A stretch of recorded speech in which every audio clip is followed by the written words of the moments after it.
Daily లైఫ్లో వాడే వస్తువుల వల్ల కూడా ప్రెగ్నెన్సీ రావడానికి ఇబ్బంది చేస్తుంది. సో ఈ వీడియోలో ఈ వస్తువులు ఏవి, దీనికి ఏమైనా ఆల్టర్నేటివ్ ఉందా లేదా అనేది తెలుసుకుందాం. నేను doctor Kirana, fertility specialist, wish fertility Nizamabad. So daily లైఫ్లో మేము ప్లాస్టిక్స్ ఎక్కువ వాడుతాం, బ్యూటీ ప్రోడక్ట్స్ ఎక్కువ వాడతాం, పర్ఫ్యూమ్స్ ఇవన్నీ వాడతాం.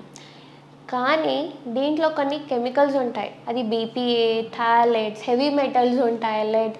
సో ఈ కెమికల్స్ ఏం చేస్తాయి, మన బాడీలో ఎగ్ పెరిగి విడుదల అవ్వడానికి హార్మోన్స్ కావాలి, స్పర్మ్ ప్రొడక్షన్కి కూడా హార్మోన్స్ కావాలి. సో ఈ హార్మోన్స్కి ఈ కెమికల్స్ ఏం చేస్తాయి అంటే హార్మోన్స్ని పని చేయడానికి వదలదు. సో అలాంటివి టైంలో ఎగ్ పెరిగి విడుదల అవ్వడానికి ఇబ్బంది అవుతుంది, స్పర్మ్ ప్రొడక్షన్కి ఇబ్బంది అవుతుంది, స్పర్మ్ క్వాలిటీ తగ్గిపోతుంది. ఓకే, సో ఈ ప్లాస్టిక్ డైలీ వాటర్ తాగడానికి బాటిల్, లంచ్ బాక్స్ ప్లాస్టిక్స్, మళ్ళీ కిచెన్లో కూడా అన్ని ప్లాస్టిక్ డబ్బాలే యూస్ చేస్తాం. సో ఈ ప్లాస్టిక్స్లో ఈ కెమికల్స్ ఏమవుతుంది, ఫుడ్ త్రూ మన బాడీలో ఎంట్రీ అవుతుంది, నేను చెప్పిన ప్రాబ్లమ్స్ అన్నీ షురూ చేస్తుంది. మళ్ళీ ఈవెన్ బ్యూటీ ప్రోడక్ట్స్లో కూడా థాలైట్స్ అనే కెమికల్స్ ఉంటాయి, హెవీ మెటల్స్ ఉంటాయి, ఇవి కూడా సేమ్ హార్మోన్ డిస్క్రప్టింగ్ కెమికల్స్ అంటాం. సో ఇవన్నీ మీ యూస్ చేస్తున్నారు అంటే మీకు ప్రెగ్నెన్సీ రావడానికి ఇబ్బంది చేస్తుంది. సో ఆల్టర్నేటివ్ ఏంటి, మీరు ప్లాస్టిక్స్ ఇవన్నీ వాడుతున్నారు అంటే అన్నీ స్టెయిన్లెస్ స్టీల్కి కన్వర్ట్ అవ్వాలి.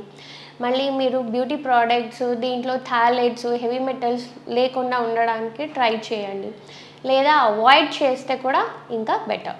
మన నిజామాబాద్ లో విష్ సంతాన సాఫల్య కేంద్రాన్ని ప్రారంభించారు. మా వద్ద నెలసరి సరిగ్గా లేకపోవటం, అండాశయంలో నీటి బుడగలు, ట్యూబులు మూసుకుపోవటం, పీసీఓడి వల్ల పిల్లలు పుట్టకపోవటం, మగవారిలో శుక్రకణాల ఉత్పత్తి తగ్గిపోవటం వంటి సమస్యలకు అత్యాధునిక సాంకేతిక పరిజ్ఞాన పద్ధతులతో ట్రీట్మెంట్ చేయబడును.